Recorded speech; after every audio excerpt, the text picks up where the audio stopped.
Cour africaine des droits de l'homme et des peuples, la date expirée, l'affaire Guillaume Kibafori Soro prend une autre tournure.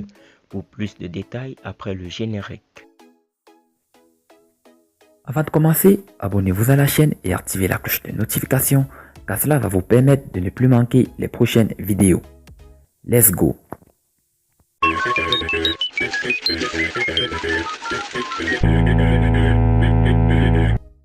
Guillaume Soro a été condamné par la justice ivoirienne à 20 ans d'emprisonnement et ce, en dépit d'une ordonnance de la Cour africaine.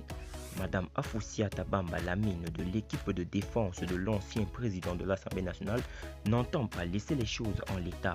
Elle compte plutôt faire usage de toutes les voies de recours pour faire plier le pouvoir d'Abidjan. Mercredi 22 avril 2020, la Cour africaine des droits de l'homme et des peuples appelait la justice ivoirienne à suspendre les poursuites contre Sieur Guillaume Soro et ses compagnons de Génération et Peuple Solidaire. Mais plutôt que de se plier à cette recommandation, les autorités ivoiriennes ont retiré toute compétence à la cour d'Arusha avant de condamner dans un procès quasi expéditif l'ancien président de l'Assemblée nationale à 20 ans d'emprisonnement.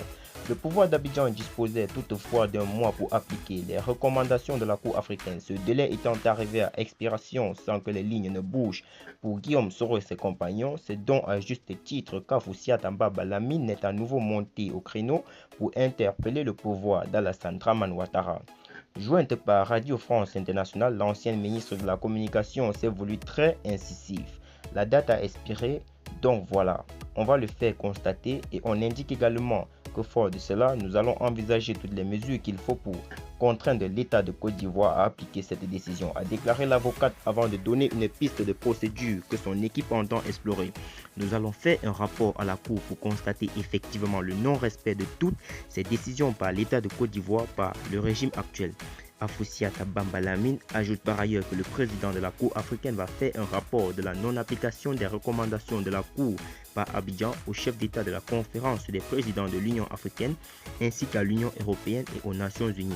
Cette saisine entrera donc la prise d'une pile de résolutions qui pourrait déboucher sur les sanctions individuelles et diplomatiques contre le régime d'Abidjan.